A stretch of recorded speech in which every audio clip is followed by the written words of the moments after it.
Inland waterways होते हैं नदियों द्वारा माल ढुलाई करना। भारत में इनलैंड वाटरवेज का ट्रांसपोर्टेशन सेक्टर में बस 2% का हिस्सा है, जबकि रोडवेज का 70% और रेलवेज का 27%। और वहीं इनलैंड वाटरवेज का चाइना में 8.7%, यूएसए में 8.3% और यूरोपीय यूनियन में 7% का हिस्सा है, जो कि भारत से काफ़ी ज़्यादा है। भारत में 1800 से पहले गंगा का काफ़ी ज़्यादा इस्तेमाल किया जाता था माल ढुलाई के लिए, लेकिन फिर रेलवे रेवोल्यूशन आया और माल ढुलाई का सारा ट्रैफिक रेलवे में शिफ्ट हो गया। वाटरवेज सबसे सस्ता मोड ऑफ ट्रांसपोर्टेशन होता है सभी ट्रांसपोर्टेशन में से। अगर 1.5 रुपये लगते हैं रोड से तो रेलवे से 1 रुपये लगते हैं और वाटरवेज से मात्र 50 पैसे लगते हैं।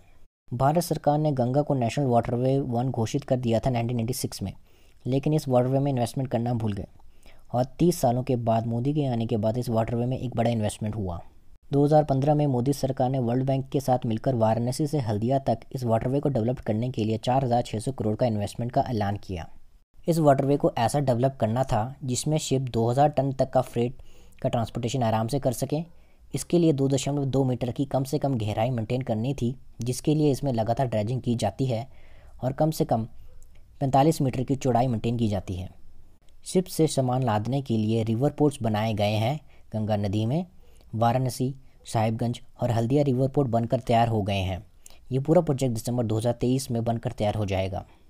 ये रहा नेशनल वाटरवे 1 का ट्रैफिक 2012 से, और 2022-23 फाइनेंशियल ईयर में ये ट्रैफिक 13 मिलियन टन का हो गया है, जो कि पिछले साल से 20% से ज़्यादा है और 2012 के मुकाबले में लगभग 4 गुना है। जैसे जैसे ये वाटरवे और डेवलप होता जाएगा और ज़्यादा से ज़्यादा इंडस्ट्री यूपी, बिहार और वेस्ट बंगाल में लगना शुरू होंगी, इस वाटरवे का इस्तेमाल और बढ़ेगा। इस वाटरवे के अलावा भी भारत सरकार देश के विभिन्न हिस्सों में वाटरवेज पर निवेश कर रही है, ताकि इस सस्ते मोड ऑफ ट्रांसपोर्टेशन का इस्तेमाल करके लॉजिस्टिक कॉस्ट को 8% तक लाया जा सके, जो कि भारत में 15 से 16% है। हालांकि भारत में सबसे ज़्यादा महाराष्ट्र और गुजरात वाटरवे का इस्तेमाल किया जाता है, जो कि मिलाकर 75% हिस्सा बनाते हैं इनलैंड वाटरवेज का। गुजरात और महाराष्ट्र में इंडस्ट्रीज़ कई गुना ज़्यादा हैं यूपी, बिहार और वेस्ट बंगाल को मिलाकर। आगे आने वाले समय में ये बदल सकता है और नेशनल वाटरवे 1 देश का सबसे बड़ा वाटरवे बन सकता है ट्रैफिक के मामले में। इस वाटरवे के डेवलप होने के साथ यूपी, बिहार और वेस्ट बंगाल को इंडस्ट्रीज़ को अपनी ओर आकर्षित करना होगा, स्पेशली बिहार को, जो कि बहुत पीछे है फैक्ट्रीज़ के नंबर में। आपकी क्या राय है? क्या नेशनल वाटरवे 1 भारत का सबसे बड़ा वाटरवे बन सकता है?